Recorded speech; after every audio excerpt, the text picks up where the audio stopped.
what do we do, A, for the resident, for sure, but is there something we can fold in at the staff level as well to actually make the TV a central communication interface for a community? Yeah. Does that make sense? Yes. And so that's where this screen here comes from. So this is really built ground up for the senior living market. This, what I'm showing you, is an example of what, you know, obviously a very small community would look like. This would be 100 tiles in a normal community. But what a staff member would see when they log into our interface. So this is really the portal. There's a lot of cool stuff just on this one page itself. Obviously, you have all of your residents here, but you also get good views of whether their TVs are on or off. That's these little TV icons. You can see whether or not there's any issues with their TVs. This one doesn't have a camera connected, for example, and I'll explain why that's important in a sec. And then this red basically means that a wellness check was sent to the TV. So the staff sent a little message, and they send it every morning that says, is everything going okay? And then the resident is asked, and they've got like a matching thing to say, press this button if everything's okay. Once they press that, that all gets cleared. And then an hour later, the staff gets an entire report of who answered yes or who answered no, and they can go knock on some doors and go check on some people as well. I love it. I love it, because what I found when I'm working with clients, or maybe in the past when I've been in their apartments, is that they get the call from the front desk asking, how are you today? Are you okay today? And that is a necessary check-in on a daily basis. Right. And it's not necessarily to replace any sort of person-to-person contact. It's basically meant to sort of offload the staff so that they can start focusing on the areas that are the most important, right? So we're not here to like necessarily replace staff interaction, but really start putting, you know, allowing them to focus it where it's needed the most. Yeah. And that's really the core benefit here. And so that's really this screen. There's also just one little feature here that's gets used a lot. It's the ability to just send a message to every TV. So you can say, you know, lunch is ready, or elevator is down, or whatever. You click the send now button, it pops up on every TV. I love that. I really do. There's so often people ask, is the mail in yet, right? Or is the shuttle available? Or has my package arrived, for instance? So yeah, that's really handy to be able to broadcast a message to everyone's TV. Right. And what you'll see here, and these little chimes that are going off, is everybody getting that message, by the way. Okay. And so I've got all 5 of these units, by the way, are in my room here, unfortunately. And so, does this, and this may be an advanced question, but does it integrate with an app on a mobile device? It does, and I'll explain all that in a second. A lot of what you're going to see here also is on the on a family app. So the family will also have access to similar things through this interface. And here are a few examples of actually what that interaction is. And so a wellness check, while we were just talking, just showed up on the TV. So if you look at the TV, it asks if everything's okay. Okay. The resident can, at this point, you know, press the plus button and dismiss that message. I love it. Yeah, and so that's kind of how the interaction is. The goal was to make it in front, put it in front of the resident, but not necessarily be super disruptive, right? So if they're sitting in front of the TV and they're holding their remote, it's really one click and it's gone. It doesn't really disrupt anything. It doesn't get in anyone's way, but our ability to get a positive result from it, right? So, you know, TVs are on a lot, especially certain times of day. We've noticed Price is Right, Jeopardy are popular times to watch things. And so if you can sort of time it around those types of events, you can actually get a very positive result. Brilliant. Brilliant. I love it. So yeah, so that's the bullhorn and the wellness check functionality. And I'll show you how sort of wellness checks get created and sent as well. This TV that you see in front of you is really associated with this resident, Mary Dufresne.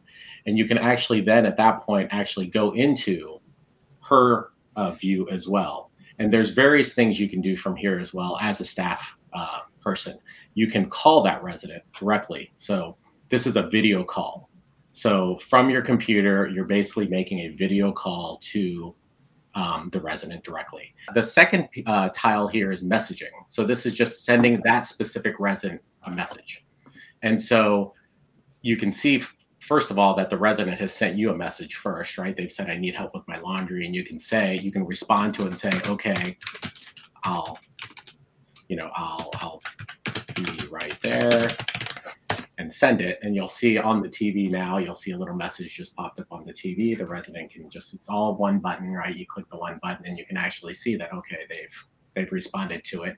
And the one question, how is the resident getting that message to you? And I'll show you that in a second as well. And this is like, honestly the most eye-opening piece of this, this project that we've gone through is the residents, and I believe COVID plays a part in this, by the way, as well, is the residents' ability and the sort of embracing of voice technology to do more things remotely, from whether it's a computer or an app. You can see what's on the TV. So what you're seeing on my screen right now is what's on the TV, and you can manipulate things as well, right? So I can get back to our original Caavo menu remotely right here, and now it goes up on the screen. You can, and this is, I don't want to be repetitive, but family will also have access to this as well. And so family, if mom's like, where is the Cubs game on? Can you put it on for me? All the family has to do is type in a command into this command line, and the TV remotely automatically changes to whatever she wants to watch. So that is the remote control. Any other questions with this? A little bit of privacy questions, but you'll probably get to that in a minute. Yep. That is primarily the interaction, sort of the direct interaction capabilities between staff and residents. I'll show you a little bit of just the family piece as well. And so I'll just sort of hold up my phone. The family interface looks very similar to the staff interface, except that you'll only have access to the one resident, right? So you won't have access to this portal, but you'll have access to your family member. And similar to the staff being able to engage, you can do channel control, you can do messaging directly to the TV. But the one piece I will show you from my phone is you can also have the ability to video call the resident directly as well. You have a video call. Please answer. See that going on. I apologize if there's some echo here, but I'll do it anyway. And that's really how the interaction would work as well on the TV. I'll stop it before it echoes too loud. And that would be access that you could provide to any family member. Okay. Yeah, so that would be sort of direct family access to TV control, video calling. The one piece I will show you, which is, it'll look a little simplistic, but it's also one of the most used things in our product portfolio as well, and that is the ability for family to send pictures directly to the screen. Oh, I love that. Yeah. So if you see this, a little thing popped up here that said, you've gotten a message. You click the reply button, and you'll see sort of a brand new picture that just got sent to your family, from your family as well. So really, what it then becomes is a very like a curated digital frame that your family is sort of responsible for, but it's showing up on your TV. So, and is it just one family member who has the app, or is it 2 or 3, or can everyone tap into that? You can whoever you want to invite and have access. We've got folks that invite their caretakers.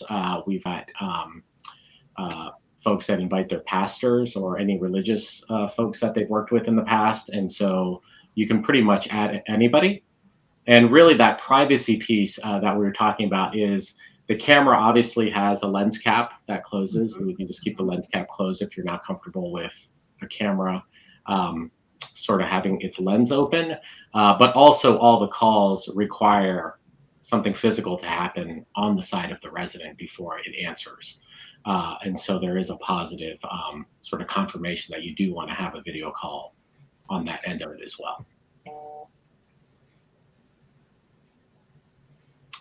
And then the last piece I wanted to show you is that wellness check piece that we were talking about a second ago. And how we use wellness checks is very similar to how we do other types of reminders that you might be interested in as well. So this functionality, family and staff both have access to as well. Family generally uses it for what we found is for exercise reminders, like, hey, mom, get up and go for a walk, and it'll pop up a little message on the screen at a certain time every day that says, mom, do you want to go for a walk? Or it could be a reminder to take your medication at a certain time during the day, and you'll get a positive response on that.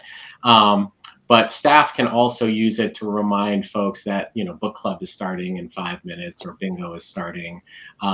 You can also create groups like sports groups.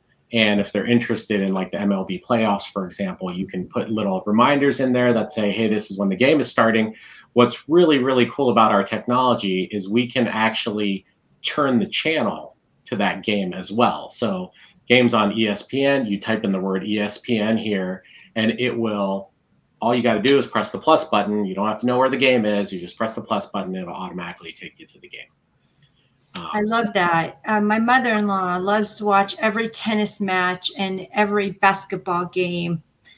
And so this would be a huge bonus for her. Yeah, and there's always that, like, I don't know where that is, and I get the fact that it sounds, sort of like almost like that's not something they want to do.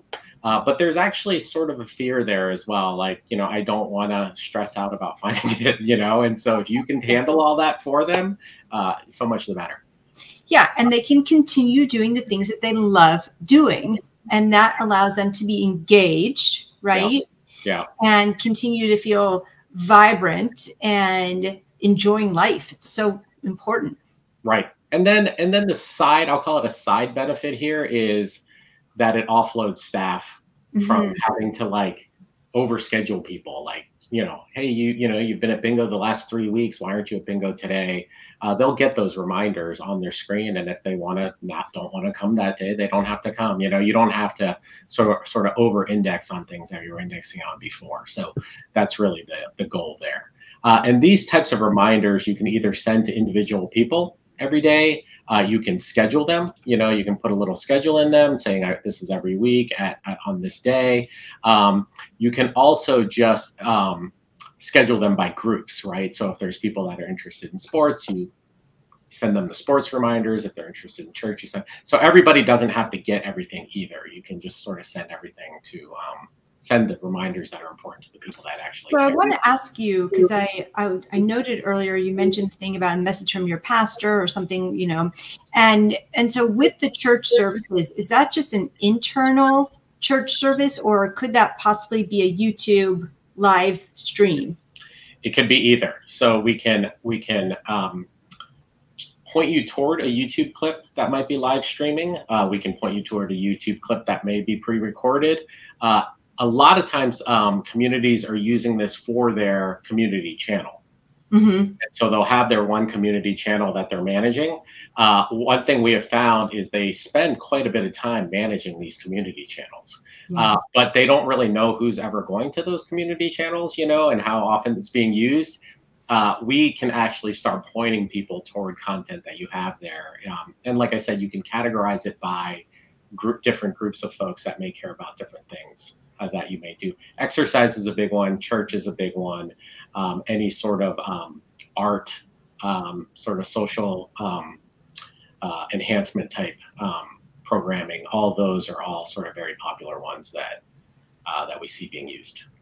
What about like a Zoom link to a book club? Is that integrated? So we don't have any Zoom integration yet. We have our own video platform. Just sort of candidly, the getting video conferencing to work on the TV was a heavy lift. You won't see a lot of people doing it because it is really, really hard to do. So we did have to build our own video stack from the ground up, but it is optimized for TV. So the benefit of that is it works better on TV than anything else we've ever seen. So that was the compromise there. Yeah, gotcha. That is the functionality in a nutshell. Unless there's anything you wanted me to zoom into more so. Yeah, I would love to see the remote. Can I take a look at the remote, please? Yeah. So the remote is this. We've got different types of remotes that different folks can use. But as we started implementing, we also found out very quickly that this demographic in general likes numbers on their remote. So what you'll see from a lot of new devices is they don't put numbers on the remote. So we added numbers back in from our consumer product into this product. We created this remote specifically for that market. Okay, because they like to be able to enter in a station or something, channel. Okay, good to know. Good to know. That's something I hadn't thought about. What I wanted to ask you about was how this technology, is it best on one type of TV, or is it just an additional plug-in the HDMI in order to make it work? So all cable systems, all TVs, all streaming devices, you just plug them into the back of the box. The actual unit itself is something that looks like this, that sits on the back of your, sort of next to your TV. That looks familiar. You plug all your stuff into the back of this instead of your TV. You plug this into your TV. And at that point, we pretty much have full control over everything and full access over everything as well. So you can voice control whatever's plugged into it. We always know whether the TV is on or off, which is an incredible technology that we developed. Just any brand of TV, we know whether it's on or off.